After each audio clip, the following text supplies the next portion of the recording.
Hi friends, இந்த video வந்து நம்ம என்ன பார்க்க போகிறோம் அப்படின்னு கேட்டிங்கன்னா, இப்போ நம்ம கோட் திரைப்படம் ரிலீஸ் ஆகி கிட்டத்தட்ட 20 நாட்கள் முடிஞ்சிருக்குங்க. 20 நாட்கள் முடியல நம்ம கோட் திரைப்படம் வசூல் விவரத்தை பற்றி அந்த வீடியோ நம்ம டீட்டெயிலாக பார்க்க போகிறோம். நம்ம தளபதி விஜய் நடிப்பில் வெங்கட் பிரபு இயக்கத்தில் பிரம்மாண்டமாக உருவான இந்த திரைப்படம் பார்த்தா கோட். இந்த திரைப்படம் வந்து ரசிகர் மத்தியில் செம்ம பெரிய ஒரு எதிர்பார்ப்பில் தான் ரிலீஸ் ஆச்சு.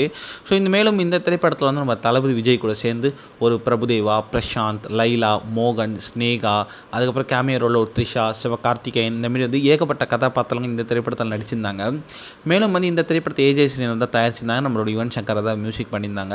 கிட்டத்தட்ட இந்த திரைப்படம் வந்து 400 கோடி பட்ஜெட்லேருந்து எடுக்கப்பட்டிருக்கு அப்படின்னு சொல்கிறாங்க. இந்த திரைப்படம் வந்து ரசிகர் மத்தியில் செம்ம பெரிய எதிர்பார்ப்பு தான் ரிலீஸ் ஆச்சு.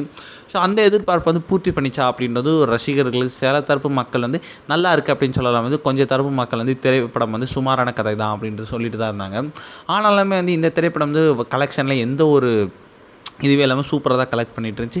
கிட்டத்தட்ட முதல் நாள் மட்டுமே 126 கோடி வரைக்கும் கலெக்ட் பண்ணி செம்ம பெரிய சாதனைலாம் பண்ணிச்சு. 1000 கோடி அடித்தரும் அப்படின்றத வந்து ரசிகர்கள் ஆவலாக காத்துட்டு இருந்தாங்க. ஆனால் வந்து இப்போதைக்கு வந்து 20 நாட்கள் முடியல, கிட்டத்தட்ட வந்து 450 கோடி வரைக்கும் தான் கலெக்ட் பண்ணிருக்கு. இது வந்து லியோ திரைப்படத்தோட வசூலை விட ஒரு கம்மியான வசூல் தான். மேலும் வந்து தமிழகத்தில் மட்டுமே வந்து கிட்டத்தட்ட 200 கோடிக்கு மேலே கலெக்ட் பண்ணி இது வந்து செம்ம பெரிய ஒரு சாதனை பண்ணியிருக்கு. இதை கேட்ட தளபதி ரசிகர்கள் செம்ம சந்தோஷத்தில் இருக்காங்க.